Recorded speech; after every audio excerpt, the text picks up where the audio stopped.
베드로전서 4장 1절부터 7절까지 말씀.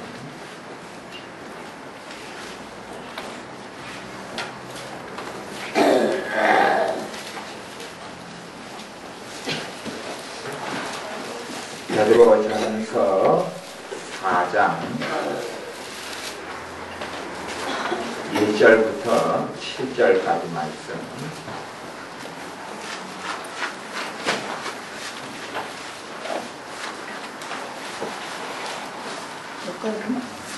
베드로전서 4장 1절부터 7절까지 말씀.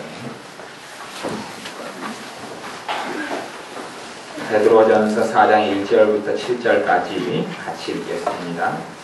그리스도께서 이미 육체의 고난을 받으셨으니 너희도 같은 마음으로 갑옷을 삼으라. 이는 육체의 고난을 받은 자가 죄를 그쳤음이니 그 후로는 다시 사람의 정욕을 좇지 않고 오직 하나님의 뜻을 좇아 육체의 남은 때를 살게 하려 함이라.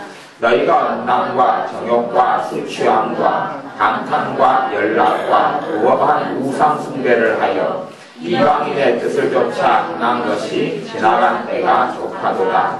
그러므로 너희가 저희와 함께 그런 극한 방탕에 다름질하지 아니할 것을 저희가 이상하게 여겨 비방하나 저희가 산자와 죽은 자 심판하기를 예비하신 자에게 직고하리라. 이를 위하여 죽은 자들에게도 복음이 전파되었으니 이는 육체로는 사람처럼 심판을 받으나 영으로는 하나님처럼 살게 하려 함이니라. 만물의 마지막이 가까웠으니 그러므로 너희는 정신을 차리고 근신하여 기도하라. 아멘. 만물의 마지막이 가까웠으니 그러므로 너희는 정신을 차리고 근신하여 기도하라. 근신하여는 성실히 그런 말이 성실하게 기도하라. 끝까지 계속적으로 그런 의미를 포함하고 있습니다. 지금 베드로전서 4장에서는 심판에 대한 말씀들을 심판에 대해서 믿는 사람들이 꼭 알아야 될 것이 심판이에요. 요즘에는 심판, 하나님의 심판, 그리스도의 심판, 주님의 심판에 대한 말씀들을 너무 많이 희석을 시켜서 믿는 사람이 죽으면 천국 가고 끝난다 그렇게 가르치는데 그렇게 성경에 그런 구절이 없어요. 그런 구절이 없어요. 감스럽게도 참 그렇게 믿으면 얼마나 편해요. 내가 그냥 이 땅에서 예수님 그냥 대항당 믿고 살다가 죽으면 천국 간다 끝. 천국에서 너무나 재미나고 행복하게 산다 끝. 그렇게 되면 너무 좋겠지만 우리가 죽은 다음에 천국에 있어도 그 천국은 완성된 천국이 아니에요. 주님의 재림 때까지 있는 천국이기 때문에 그걸 성경에서 낙원이라고 그렇게 낙원이라 그러고 이제 주님의 재림하신 다음에 천국에는 우리가 천국에 가 있어도요 먹지도 못하고 마시지도 못해요. 왜? 몸이 없으니까. 영혼만 가는 거예요. 영혼만 가. 그러면 우리 몸이 다시 살아나는 거예요. 몸이. 이제는 병든 몸, 썩어진 몸이 아니라 죽지 않는 몸이 예수님께서 재림하실 때에 산자도 죽은 자도 다 새롭게 되어지는 거예요. 그 과정을 거치고 그리고 그것 다음에 주님의 재림 다음에 심판의 자리로 다 갑니다. 재림 다음에 심판의 자리로 가서 거기에서 우리의 살아있는 삶에 대해서 회개를 하고 계산을 합니다. 거기에서 계산을 해요. 그 심판대 앞에 서서 우리가 다 심판을 받습니다. 어떤 사람들이 신학적으로 편리하게 이야기하기를 불신자는 사망의 심판, 지옥의 심판을 받지만 믿는 사람은 상급의 심판만 받는다. 그렇게 이야기하는 사람. 성경은 그걸 이야기 안 해요. 그러니까 참 편리하죠. 대강 믿다가 천국 가고 상급은 없어도 그냥 천국에 살면 뭐 얼마나 좋아요. 천국에서만 산다면 장땡이죠. 그러니 믿는 사람은 무조건 천국에 가고 그 다음에 심판대 앞에 서도 죄에 대해서는 안 묻는다. 이렇게 이야기합니다. 성경에 그게 없어. 그렇지 않다고 이야기해요. 그렇지 않다. 참 사람들은 얼마나 자기 편하고 믿고 싶은 대로 참 좋은 말로 사람들 속이기는 정말 쉬워요. 왜? 몇 구절 갖다가 그냥 없는 거 덮어 씌워가지고 믿고 싶은 이야기를 해주면 되기 때문에 그러지요. 그러니 내가 예수님 대항대항 믿고 천국 간다. 끝. 그래 보면 자기 마음대로 살죠. 그래서 하나님을 두려워함이 없는 거예요. 진실을 이야기 안 해주니까 사람이 하나님 들어온 줄 모르는 거예요. 그리고 교회 다니면서도 요거도 먹어요. 요거도 먹는 일을 하고 살아가면서 믿지 않는 사람보다 때로는 못한 삶을 살아가면서 야, 나는 괜찮다고 그러는데? 아니, 믿지 않는 사람보다 못한 삶을 살아가면서 어떻게 괜찮습니까? 왜? 믿는 사람 속에 하나님이 계시고, 믿는 사람 속에 주님이 계시고, 믿는 사람 속에 성령님이 계시는데, 믿지 않는 사람보다 못한 삶을 살다니요? 말이 안 되는 거예요. 이제 믿지 않는 사람의 기준이 참 어려운 기준입니다만, 최소한 내가 믿기 전보다 나아져야 한다는 이야기죠. 나만을 기준으로 삼을 때는 내가 믿기 전보다 나아져야지 그래도 좀 바르게 믿는 열매가 되고 바르게 믿는 증거가 될 수 있다. 그러는 거예요. 4절에 보면, 4장 1절에 보면 믿는 사람에게 하나님께서 고난을 허락하시는 이유가 나와요. 믿는 사람에게 고난을 허락하시는 이유가 4장 1절에 나오는데, 그리스도께서 이미 육체의 고난을 받으셨으니 우리 주님도 육체의 고난을 받았다 그렇게 이야기하고, 왜 그러냐? 너희도 같은 마음으로 갑옷을 삼으라. 같은 마음으로 갑옷을 삼으라. 이는 육체의 고난을 받은 자가 무엇을 그쳤음이니? 죄를 그쳤음이니. 하나님께서 왜 믿는 사람에게 고난을 허락하시느냐? 죄를 좀 그쳐라 이야기. 죄를 그쳐라 그런 이야기예요. 왜 자식들을 제가 고생을 시키라 이야기하냐면 하나님 말씀의 원리를 알기 때문에 제가 하는 이야기. 자식들의 고생을 시키라. 그것은 자기들이 원하는 데 다 해주면 그 자식은 하나님께 쓰임 못 받습니다. 절대 쓰임 받지 못해요. 절대 쓰임 받지 못합니다. 오직 자식이 원하는 데 다 해주는데 쓰임 받습니까? 여러분이 생각해 보세요. 자식들에게 여러분의 행복을 주려고 합니다. 부모는 자식들에게 행복을 주려고 그래요. 그래서 행복을 주려니까 자식이 어릴 때 여행도 많이 데리고 다니려고 그러고, 심지어 어떤 부모는 해외여행까지 자식을 데리고 다닙니다. 그러면 이제 그 자식이 결혼을 했어요. 그러면 남편이 우리 제주도 여행 가자. 행복할까요? 안 행복할까요? 기준 그 정도 가지고는 안 행복해요. 그 정도 가지고는. 올 하연이가 제주도를 지금 벌써 3번 갔어. 3번. 그럼 나중에 하연이가 시집 가서 남편이 우리 제주도 여행이나 갈까? 하연이 제주도 가는 거 이제 싫어해요. 3번 갔는데 볼 게 뭐가 있다고요. 이제 기준이 그 정도 가지고는 만족하지 못해요. 만족하지 못해요. 부모들이 참 자식이 행복하게 해준다고 자식을 어릴 때부터 다 해주고 옷 해주고 여행해주고 사달라는 거 다 사주고, 자식 인생요 그 다음에 나이 20살 넘어서는 절대 아닌 거야. 불행 속에 집어넣어. 불행 속. 왜? 기준이 높잖아요. 기준이. 남편이 조금만 고생시키면, 살다 보면 고생될 때도 있고 뭐 또 좋을 때도 있는데, 고생 조금 시키면 그러는 거죠. 자기 남편한테. 우리 엄마 아빠는 내 손에 물도 안 묻히게 해주고 살았는데 당신이 뭔데 나를 힘들게 하냐. 제가 그런 이야기 하는 여자들을 좀 봤습니다. 제가 솔직히 제 두 눈으로 본 상황이에요. 두 눈으로 제가 그런 여자들을 봤습니다. 그러니까 기준이 그냥 기준이 달라져가지고 뭐이 행복합니까? 무엇이. 어릴 때 해외여행 데리고 시켰어요. 그러면 나중에 결혼해가지고요, 예를 들어 여자다, 남편이 해외여행 정도 그것도 자주 안 시켜주면 기분 나빠요. 행복하지 않아요. 행복하지 않아. 뭐 외식 자주 했어요. 어릴 때 자주 했어요. 솔직한 이야기로 자주 한다 그럴 때 나이가 들어가지고 결혼생활하고 살다 보면 외식 자주 합니까? 못합니까? 못하잖아요. 솔직히 못하잖아요. 자식 어릴 때 자주 시켜줬어요. 그러면 이제 행복의 기준이 그것보다 높아져야지 행복해진단 말이에요. 그것만 높아져야 돼요.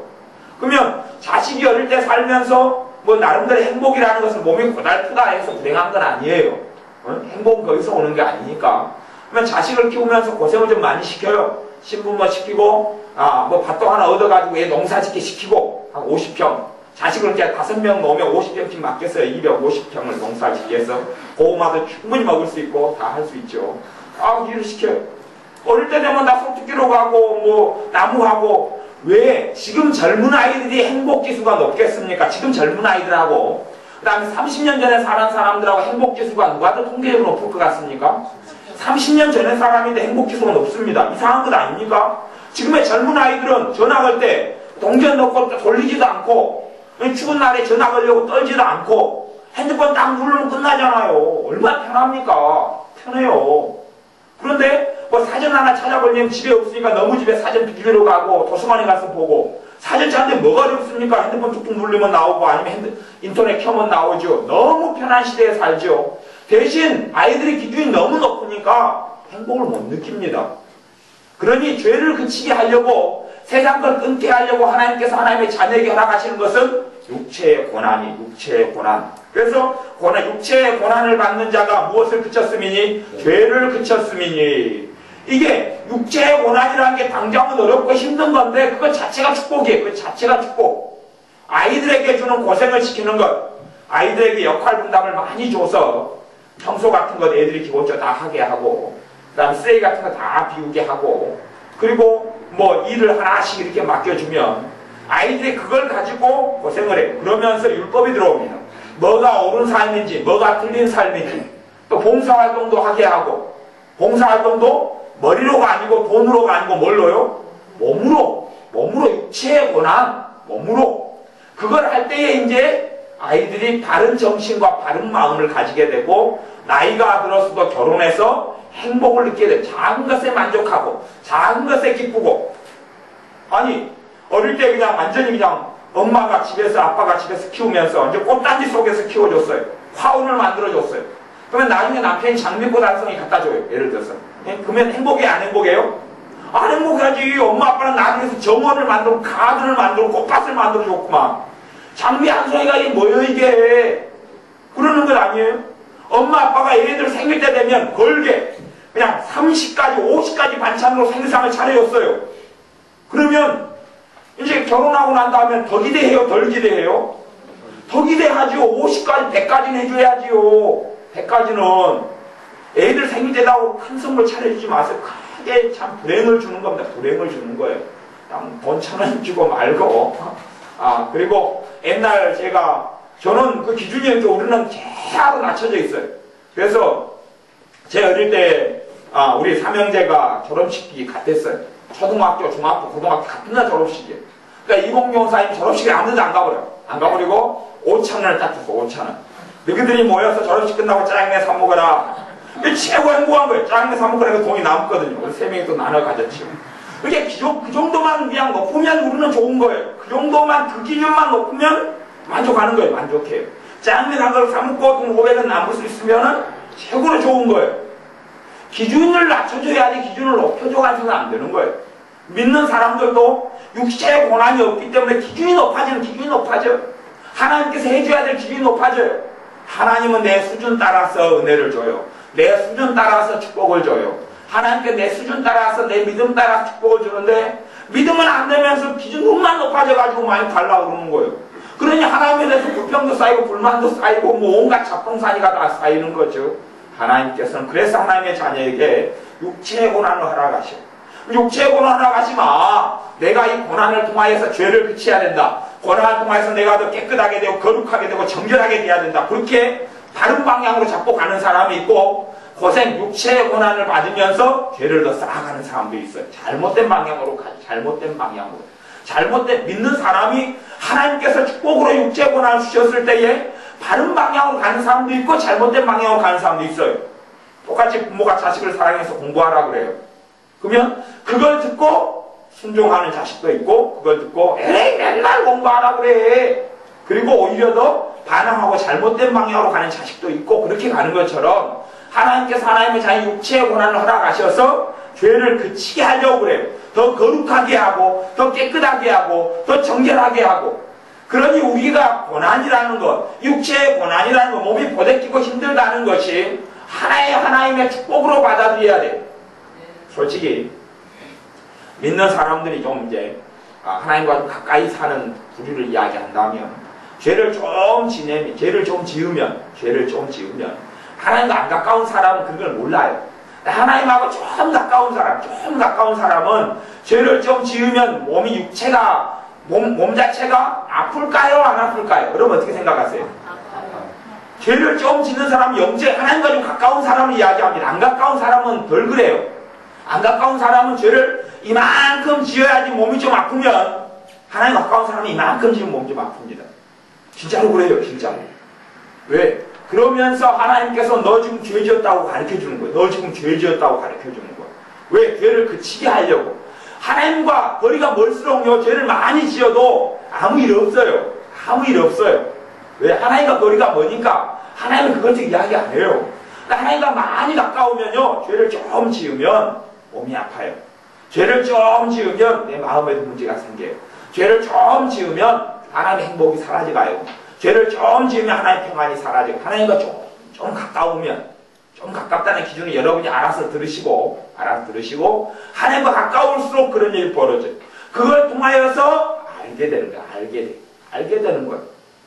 그러니 우리의 삶 속의 고난, 육체의 고난을 자식들에게 육체의 고난을 때도 주는 건 굉장히 중요하고 좋은 일.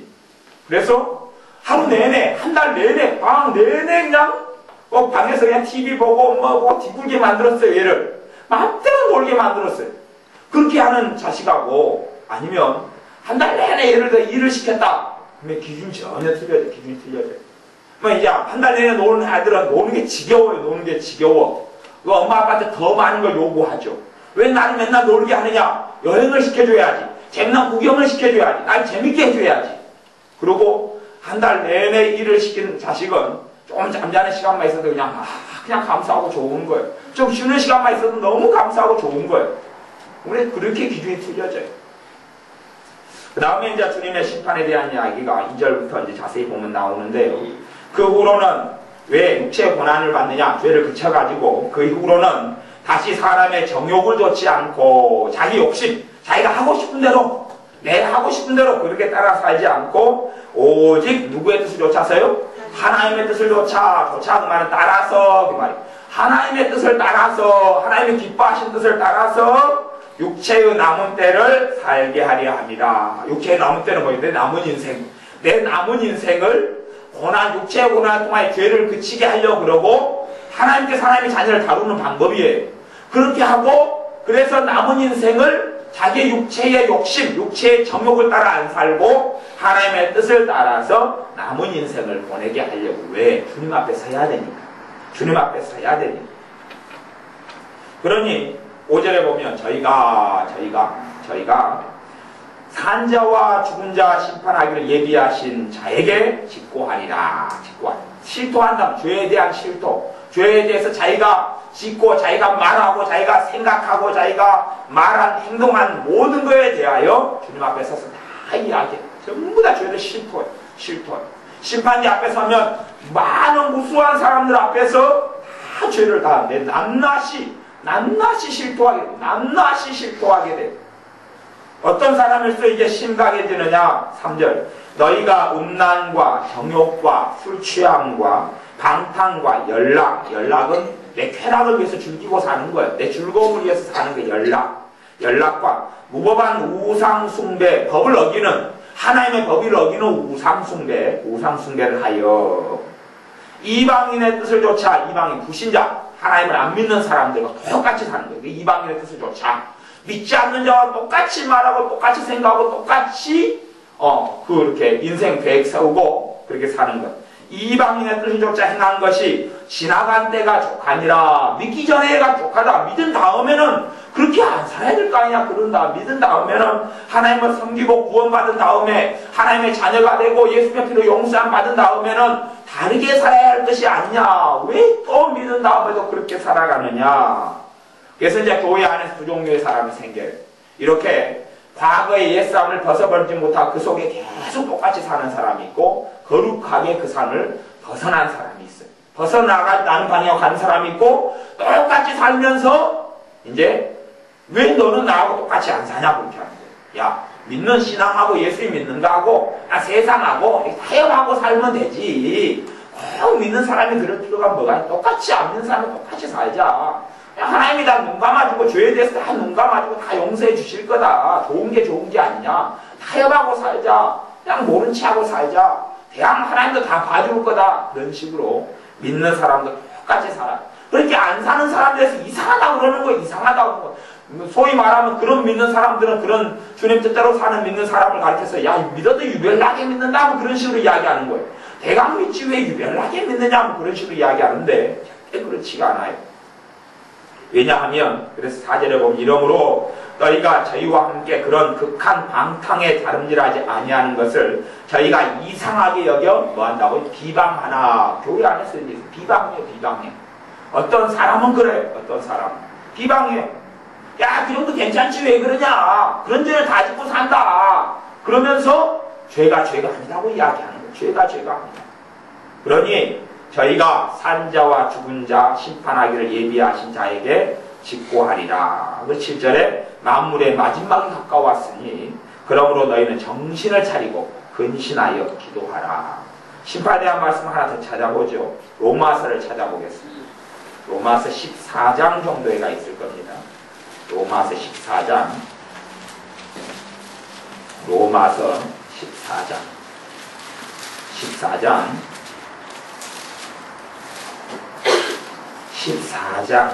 7절부터 12절까지 로마서 14장 7절부터 12절까지 같이 읽어보겠습니다. 로마서 14장 7절부터 12절까지 같이 읽습니다.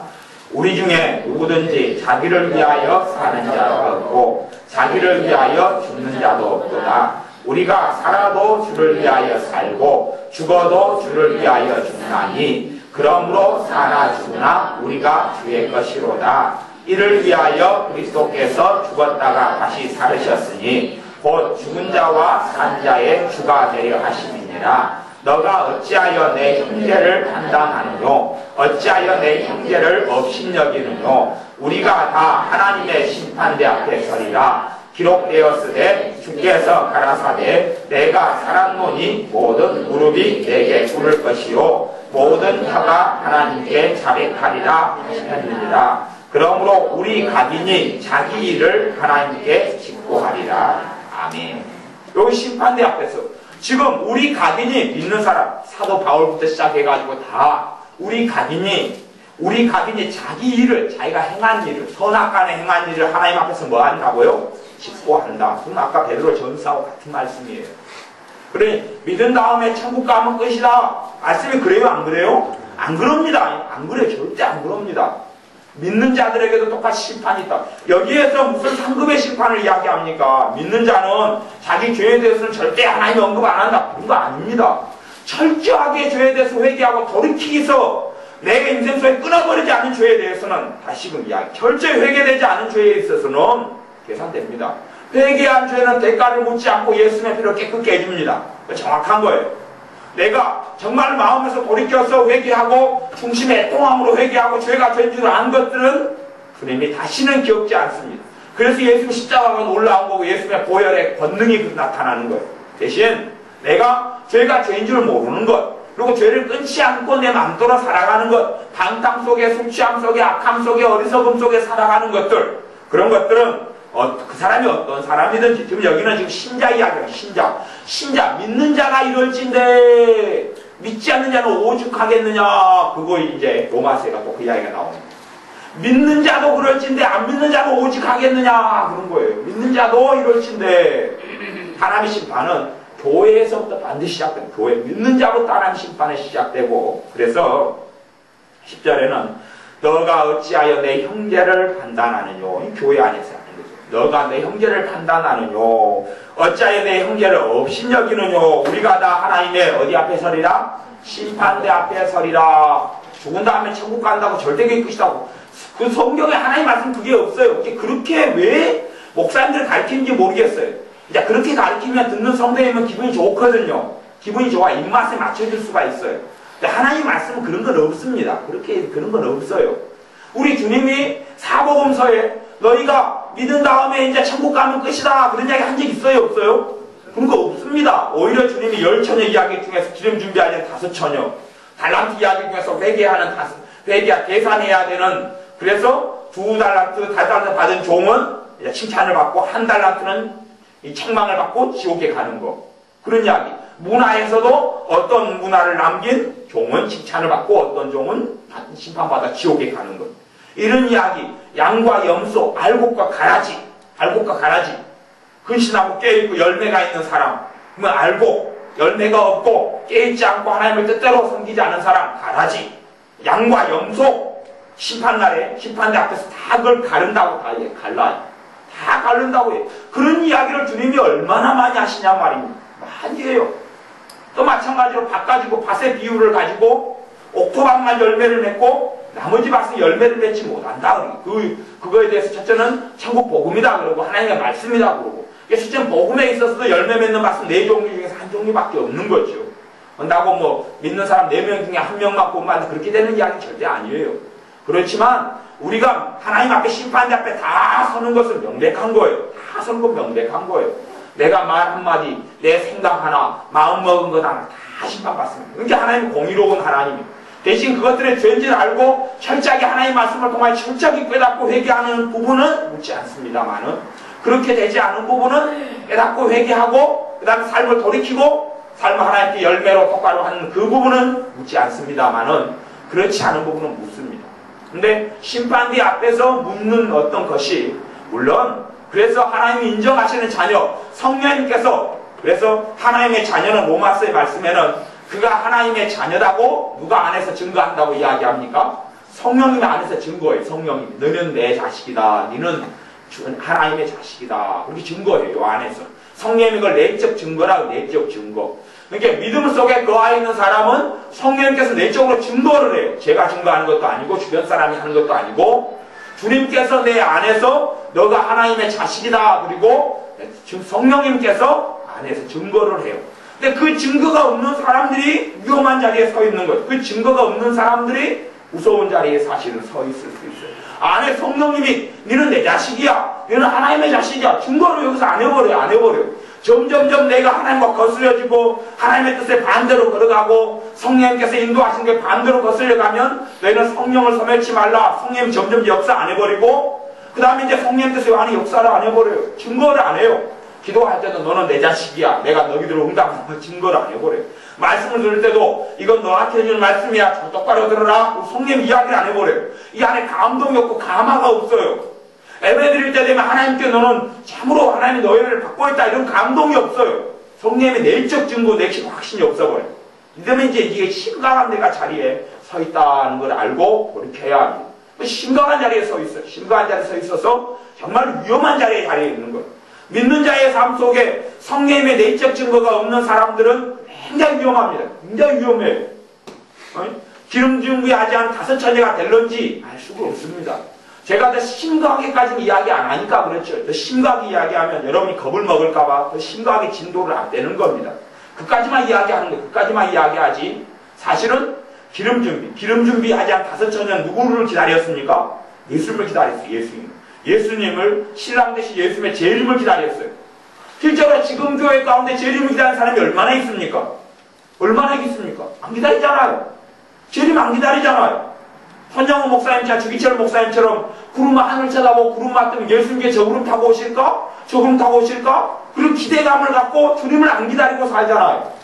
주님을 기다리기는커녕 오래 살고 싶잖아요. 건강하게 오래 떵떵거리고. 그러지, 야 주님, 이제 어떤 사람은 너무 사는 게 힘들어서 빨리 죽게 해주십시오. 그건 주님 기다리는 게 아니고 주님의 사명을 감당하지 않겠다는 데모지요. 주님의 십자가를 안 지고 가겠다는 데모지. 그건 주님 기다리는 건 아니고 그건 가짜로 뒤집어 쓰고 있는 것이고 인두껍을 쓰고 있는 것이고, 진짜로 주님을 기다리는 사람이 얼마나 있습니까? 얼마 없습니다. 얼마 없어요. 저 같은 경우도 솔직히 말해서 주님의 재림을 기다리니 별 생각 없습니다. 목사라도 별 생각 없어요. 그러면 사람이 그런 경우가 심각한 경우죠. 근데 열 처녀가 하면 다섯 처녀는 다 열 처녀가 다 주님을 기다렸는데 그 중에서 다섯 처녀는 혼약제 들어가고 주님을 기다린 다섯 처녀는 못 들어갔어요. 주님을 기다렸다가 기름을 준비하러 가는 사이에 주님이 와버렸어요. 그 기름은 일반적으로 신학적으로 성령님의 역사, 성령님의 충만, 이렇게 신학적으로 다 일반적으로 해석을 합니다. 기름을 준비하지 않아버리는 거예요. 그러니 믿는 사람이 얼마나 위험한 자리에 서 있는 사람들이 많겠어요. 안 좋은 자리에, 안전하지 않은 자리에, 위험한 자리에 서 있는 경우가 굉장히 많다는 것을 아셔야 합니다. 그래서 너가 어찌하여 내 형제를 판단하느뇨? 어찌하여 10절에 내 형제를 업신여기느뇨? 우리가 다 하나님의 심판대 앞에 서리라 기록되었으되 주께서 가라사 내가 살았노니 모든 무릎이 내게 꿇을 것이요 모든 혀가 하나님께 자백하리라. 숨기지 못합니다. 다 자기 입으로 이제 술술술 다 불어냅니다. 다 불어내요. 그러면 심판대 앞에 섰는데 그것이 기쁨의 시간이 될 것 같습니까? 또 심판대 앞이 뭐 반년, 1개월 그런 거 훨씬 초월합니다. 얼마가 될지 모르는데 이 땅에 있어서 창피를 당하는 게 낫지요. 심판대 앞에서 그 창피와 수치심이라는 것은 말할 수 없습니다. 수준이 틀립니다. 수준이 틀려요. 이 땅 위에서 때로는 죄가 공개적으로 드러나서 회개가 되어지고 또한 누가 책망하고 지적하고 회개된다는 것은 정말 좋은 일이에요. 주님의 나라 앞에 가서 내 자존심 세우고 있다가 이 땅에서 회개도 안 되고 입만 회개되고 실제로 마음속에서 회개도 안 되는 상태에서 이제 뭐 천만천사 수없이 많은 사람들이 다 있는 가운데서 명명백백하게 자백하고 그래요. 1대1로 안 합니다. 1대1로. 이건 재판이에요. 재판. 공적인 자리. 공적인 자리. 모든 사람 다 들어요. 내 원수도 듣고 내 이웃 사람도 듣고 내 사돈의 발전까지 다 들어요. 다 들어요. 그러니 이 자백이라는 것이 하나님 1대1로 숨겨서 해주시죠. 그런 거 없습니다. 그런 거 없어요. 이 땅 위에 살아갈 때는 그런 기회가 있습니다만은 그러니 참 나이 들어 주님을 섬길 때 되면 자기의 죄에 대해서 정말 말씀을 통해 더 깊이 깨달아야 합니다. 우상숭배도 우리가 우상숭배를 다 그쳤어요. 예를 들어서 믿으니까 다 그쳤다고 쳐요. 그래도 그쳤다고 해서 우상숭배가 다 회개된 건 아닙니다. 다 아니에요. 그쳤다고 해서 우상숭배처럼 회개된 건 아닙니다. 왜냐하면 하나님 말씀 우상숭배에 대해서 얼마나 그것이 하나님의 노여워하시고 하나님의 진노가 얼마나 임하여 있고 그 우상숭배를 통하여 무수히 많은 사람이 얼마나 폐해를 받았는가를 알아야지만이 좀 어느 정도 회개가 가능합니다.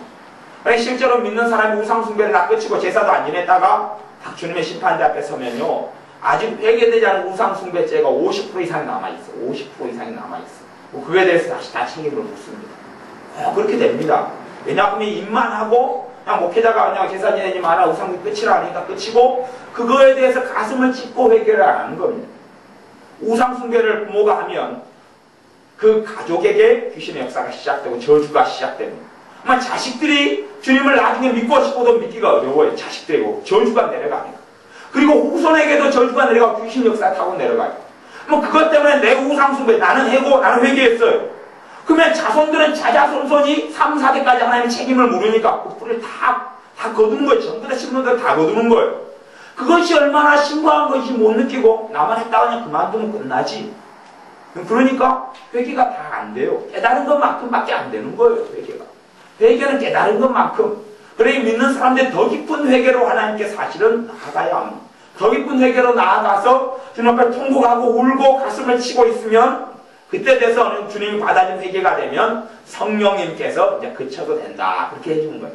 근데 우리는 혼자서 그냥 우리가 사람끼리 할 때에도 절대 안 그러죠. 사람끼리 할 때는 내가 잘못했어 미안해. 그리고 상대방의 반응은 절대 안 보고 그렇게 하면 나는 회개가 끝난 줄 알아요. 상대방의 반응은 안 보고. 그러니까 옛날에는 우리 지혜가 그랬어요. 지혜가 우리 은혜발을 갖다 실수로 밟으려고 한 게 아니고 실수로 밟았어요. 은혜가 그 은혜는 또 엄살이 심해서 막 울었어요.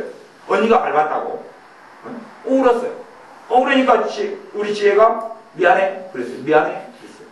근데 은혜는 울음을 그치지 않아요. 그리고 이제 그치지 않으면서 저한테 와서 은혜는 또 고자질을 하죠. 언니가 자기 발을 밟았다고.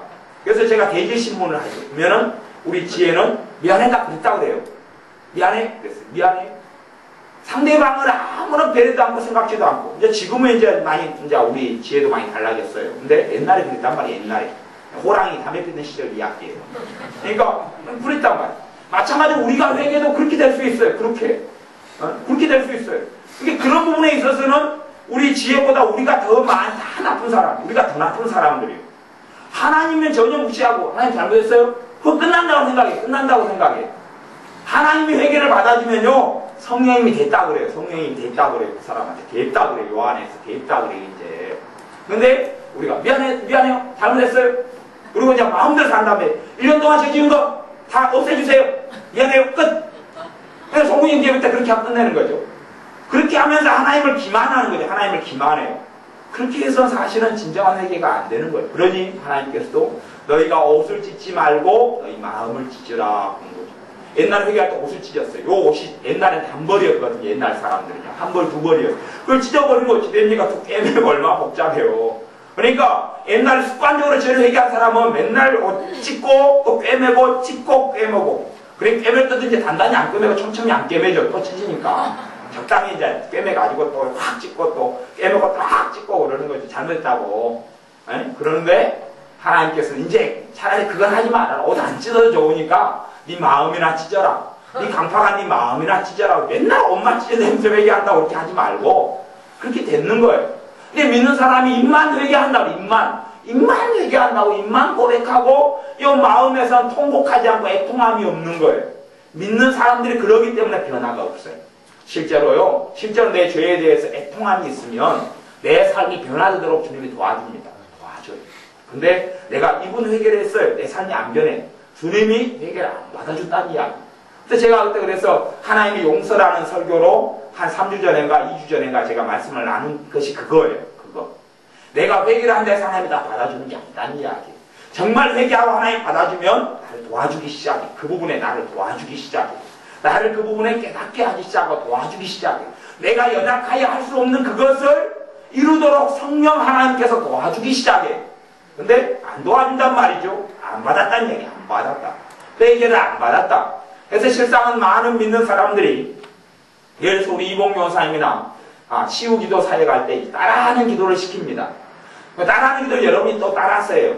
근다고 해서 회개가 이루어진 건 아닙니다. 여러분 마음의 문을 열도록 하기 위해서 그렇게 따라하게 하는 시작의 단추를 채우는 것이지 그렇게 해서 회개가 됐다고 착각하면 정말 큰 착각입니다. 큰 착각. 이거를 한번 잘못했습니다. 따라했다 해서 회개가 됐다니요. 그러면 그냥 다 어지간한 사람 날개 달고 하늘로 올라가 버리겠습니다. 날개를 달고. 왜? 철저하게 거룩한 사람이 되어버렸으니 천사처럼 변해버릴 거 아닙니까? 입으로 쫑알쫑알 하면 된다면 그렇게는 안 됩니다. 마음에서 정말 자기의 죄 때문에 통곡하고 애곡하고 통회하는 것이 여러 번 있어야 됩니다. 여러 번 있어야 됩니다. 솔직한 이야기로 그렇습니다. 솔직한 이야기로 믿는 사람이요 더 깊은 믿음과 신앙 속에 들어가려면요 마음에서부터 가슴을 찢는 회개가 여러 번 일어나야 돼요. 그거 가슴을 찢는 회개가 여러 번 일어나야 돼요. 많은 믿는 사람들이 교회 안에 들어오고 신앙 안에 들어왔는데도 불구하고 하나님의 큰 축복을 받지 못하는 이유가 그것 때문입니다. 회개하라 하나님 천국이 가까웠느니라. 회개하고 하나님의 나라의 복음을 믿으라. 회개하고 주 예수를 믿으라. 회개 없이 교회에 들어오죠. 회개 없이 복음 속에 들어옵니다. 그러니 예복 입지 않은 자가 되는 거예요. 예복 입지 않은 자를 다 나중에 어디로 보낸다고 주님이 이야기합니까? 지옥으로 보낸다고. 슬피 울미 이를 갈미 저를 꼭꼭 묶어다가 처박아라. 슬피 울미 이를 갈미 쓰리라. 예복 입지 않은 사람들 그게 그 사람이 되는 거예요. 회개 없이 들어오니 주님의 의를 입지 못해요. 회개 없이. 그냥 단지 들어와서 입만 그냥 잘못했으면 용서해 주세요. 그러고 자기의 죄에 대해서는 아무런 생각이 없어요. 생각이 없어요. 그런데 자기의 삶이나 죄에 대해서 철저하게 가슴을 찢는 것이 근데 내 입으로는 안 됩니다만은 내가 진심으로 회개하려고 그러면 이제 도와주기 시작합니다. 성령님께서. 근데 한 번 가지고는 하나님은 그 인정 안 합니다. 인정 안 해. 테스트한 다음에 진짜 진심으로 회개하는구나. 그럴 때 성령님은 도와줍니다. 이게 정말 애통하고 가슴을 찢고 가슴을 치고 막 머리를 쥐어뜯고 하는 그런 회개 속에 여러 번이 나가야지 인생이 이제 뒤집어 엎어집니다. 인생이 뒤집어 엎어지고 기경이 되어지고 갈아엎어져요. 이 가시밭과 또한 잡초밭이 뒤집어 엎어져요. 그때 돼야 뒤집어 엎어지고 그만큼 성령의 역사가 임해요. 근데 입술만의 고백과 회개로는 하나님은 그걸 회개로 안 받습니다. 그러니 하나님께서는 외모로 사람을 취하지 않고 하나님의 중심을 보신다고 이야기해요. 중심을 보시는 하나님. 그래서 모든 믿는 사람이 다 모든 혀가 하나님께 자백하리라. 이러므로 우리 가진이 자기 일을 하나님께 직고하리라. 우리 가진은 사도 바울부터 시작해서 하나님의 옛날 사도들, 주의 종들, 지금의 주의 종들하고 초대교회 때 사도들하고는 레벨이 틀린 급수가 틀립니다. 믿음의 급수가 틀려요. 근데 그렇게 믿음 좋은 사람들도 자기의 지은 죄에 대해서 하나님께 직고하리라. 다 실토한다고 했고 우리 주님의 말씀한 대로 너희가 무슨 쓸데없는 말, 무익한 말 하니 그 말에 대해서 다 심판하리라. 그렇게 이야기했단 말이에요. 그러니 내가 입으로 지은 죄 같은 경우도 철저하게 내가 가슴을 찢고 통곡하고 회개하지 않으면 그렇게 된 다음에는 내 입이 바뀝니다. 내 입이 바뀌어요. 입이 안 바뀌어요. 똑같이 더러워요. 똑같이. 부정하고 더러우면 가슴을 찢고 회개 안 했다는 이야기고 그 죄에 대해서 말 토시 하나마다 심판대 앞에 다 계산합니다. 그래 여러분들이 인생을 그냥 대학 마친 다음에 이제 죽어서 야 험난한 세상 고생 많은 세상 마쳤다 그러고 심판대 앞이요 그 앞에서 1000년을 보낼지 만년을 보낼지 모릅니다. 성경은 침묵합니다. 눈 깜짝할 사이에는 절대 안 지나갑니다. 내가 살아왔던 인생보다 더 길면 길었지 짧지는 않을 겁니다. 왜냐하면 생각으로 지은 것도 다 죄였어. 눈으로 본 것도 다 죄. 그거 계산하는데 쉽겠습니까? 하루도 어떨 때는 밥 굶으면 금식할 때 되면 하루가 얼마나 긴데요. 내 생각으로 짓고 입으로 짓고 마음으로 짓는 거 얼마나 행동으로 지은 죄가 얼마나 많은데 그것이 하루 동안 지은 죄를 하루 동안에 나열하고 재판을 받은 게 해도 그게 안 될 거면 솔직히 그게 안 돼요. 기도생활 많이 하고 거룩하게 살고 좀 주님과 좀 가까이 사는 사람들 하루에 죄가 수십 개만 되는 줄 압니까? 수십 개만. 훨씬 많습니다. 훨씬 많아요. 수십 개만 되는 게 아니에요. 그것도 주님하고 좀 가까우니까 그걸 느껴. 가까운 사람이 느껴요. 가까운 사람이. 주님과 먼 사람은요, 상상을 불허합니다. 상상을 불허해요. 하루에 짓는 죄가 기본적으로 수백 개, 수천 개는 넘어갑니다. 솔직히 그렇습니다. 깨닫고 모르니까 그렇지. 주님과 좀 가까운 사람들도 무지하게 많습니다. 무지하게 많아요. 그러니 좀 하나님께서 깊은 걸 보여주면 그때 어떤 사람이 깨닫고 이야기하기를 야, 내가 다 말하는 게 죄고 생각하는 게 죄고 걷는 게 죄구나. 숨 쉬는 게 죄고 그까지도 심각하게 나가는 경우도 있어요. 왜냐하면 그걸 보여주실 때가 간혹 있기 때문에 그래요. 그러니 믿는 사람들이 하나님 앞에 서는 날을 기억해야 합니다. 서는 날을 기억해야 돼요. 대양대양 삶을 다 마쳤다. 이제 다 늙어서 이제 죽을 날이 됐다. 그냥 내 건강하게 살다가 그냥 죽으면 되지. 아니요. 그렇게 그러면 얼마나 좋겠습니까? 그러면 얼마나 좋겠습니까? 안 그럽니다. 물론 주님께서 인정하는 주님의 자녀. 그래서 주님께서 9절에 보면 이를 위하여 그리스도께서 죽었다가 다시 살으셨으니 왜 주님께서 죽었다가 살으셨느냐 9절에 주님께서 죽었다가 살으셨다 그 이유가 무엇이냐 8절 우리가 살아도 주를 위하여 살고 죽어도 주를 위하여 죽나니 그러므로 사나 죽으나 우리가 주의 것이로다. 사나 죽으나 주님을 위해 살게 하려고 주님이 죽고 부활했다는 이야기. 그러면 그게 안 이루어지는 사람은 어떻게 될 거예요? 그게 안 이루어지는 사람은 사나 죽으나 우리가 주의 것이로다. 그렇게 살도록 주님이 죽었어요. 죽고 부활하셨어요. 그게 안 이루어지는 사람은 주님하고 상관이 없는 사람이에요. 주님하고 상관이 없는 그 본문이 그걸 이야기하는 거예요. 내가 살아도 주를 위하여 살고 죽어도 주를 위하여 죽나니 오늘 내가 사나 죽으나 주의 것이로다. 이를 위하여 그리스도께서 죽으시고 다시 살아나셨다. 그것 때문에 나를 십자가에 죽으시고 그것 때문에 부활하신 거예요. 그렇게 하려고 사나 죽으나 주님을 위해 살게 하려고 주님께 십자가에 죽으셨는데 내가 그렇게 안 살아가요. 내가 그렇게 안 살아가요. 나하고 주님하고 얼마나 관계 있다는 이야기입니까? 그것이 지금 로마서 14장에서 이야기하는 거예요. 그것이 이야기하는 거예요. 그게 이야기하고 그래서 9절에 보면 이를 위하여 그리스도께서 죽었다가 다시 살으셨으니 곧 죽은 자와 산 자의 주가 되려 하심이니라. 뭐가 되려 하신다고요? 주가. 주인이 되려 하신다. 주인이. 죽은 자와 산 자의 주인이 주님이 되려 하니. 근데 우리가 내 주님이 내 실제의 삶 속에 모든 분야의 삶 속에 예수님이 주인이 되지 않아요. 주인이 되지 않아요. 주님을 하인으로 자판기로 여기고 삶을 살았지. 주님이 주인 되지 않으면 얼마나 심각한 일이겠어요. 말은 주여 그러면서도. 이게 제가 집에 살면 자식하고 어떤 가정들을 보면 자식하고 부모하고 바뀌어 있어요.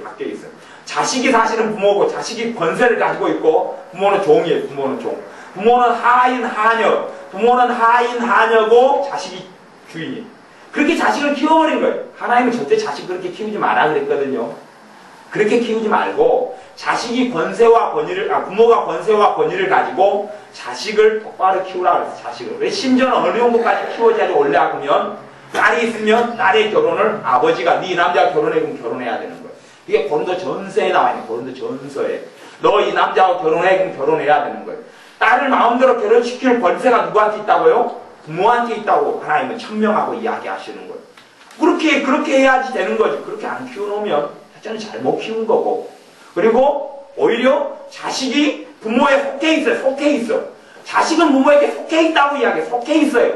자식은 부모에게 속해 있는데 속한 게 아니고 자식이 권세를 부리고 살아요. 권세를 부리고 살았어. 엄마 밥 줘! 옷 내놔! 이제 완전히 상견이 따로 없죠. 상견이. 돈 줘! 용돈 떨어졌어! 학비 떨어졌어! 돈 내놔! 늦게 주면 이제 늦게 준다고 또 난리고 학용품 잊어버려 학용품 사줘야지! 그러고 난리고 그것이 부모가 사랑을 베푸고 자비를 베풀어서 받고 감사한 줄은 모르고 안 해줘도 할 말이 없는 건데 당연한 듯이 또 부모는 그렇게 해줘야 되는 것이 당연한 듯이 자식을 키우는 거예요. 그러니 사실은 심각한 문제는 아주 많이 벌어집니다. 그러니 그 자식이 커가지고 어떻게 하나님께 굴복하고 하나님을 복종하고 하나님을 섬깁니까? 오히려 겉만 엄마, 겉만 아빠 하면서 부모를 종로로 부려먹듯이 이제 예수를 믿는다 이름만 명함만 가지고 와서 겉만 하나님, 겉만 예수님, 겉만 주님 그러고 하나님을 종으로 노예를 똑같이 부려먹어요. 모양만 틀릴 뿐이지 껍데기만 틀릴 뿐이 똑같은 거예요. 똑같이 되어주는 거예요. 그렇게 안 그럴 것 같습니까? 내 자식 그렇게 키워놓고 다 그렇게 됩니다. 다 그렇게 돼요. 심판대 앞에 서서 하나님 앞에서 다 우리가 직구합니다. 그리고 선생들 저 같은 사람은 훨씬 더 엄정하고 엄격한 심판, 10배 이상의 엄정한 심판을 받습니다. 지도자는 더 그렇습니다. 더 아는 자이기 때문에 그렇고요. 그러니 주님 앞에 설 때 두렵고 떨림으로 구원을 이루고 하나님 들어오신 줄 알고 우리가 심판대 앞에 서서 계산하기 전에 철저히 회개하면서 주님의 보혈의 능력을 체험해야 합니다. 주님의 용서하심을 체험해야 되고 이 안에 성령님께서 야, 네 죄가 그게 사이에다 용서됐다 확증으로 역사할 수 있도록 내가 살아있는 삶이 그게 중요한 거예요. 안 그러면 육체의 고난을 하나님이 허락하실 이유가 없어요. 그냥 이 땅에 살면서 잘 먹고 잘 살고 잘 누리고 좋은 게 좋은 거다 여행도 시켜주고 하나님이 해외여행 시켜주고 뭐 갑부 아니라 우갑부가 되도록 하나님이 해줄 수도 있겠지요. 그런데 하나님 앞에 섰을 때는 그게 의미가 없기 때문에 육체의 고난을 허락하셔서 죄를 그칠 뿐만 아니라 회개를 지키는 거예요. 그럴 때 이제 이 나그네 인생을 정리하고 선 다음에는 하나님 앞에 섰을 때에 하나님의 엄정한 주님의 엄정한 심판대 앞에 다 서야 하기 때문에 그걸 준비케 하시려고 그러는 겁니다. 기도하겠습니다. 아버지 하나님, 우리가 다 산자와 죽은 자의 주님 되시는 주님께 우리의 죄를 다 고할 수밖에 없고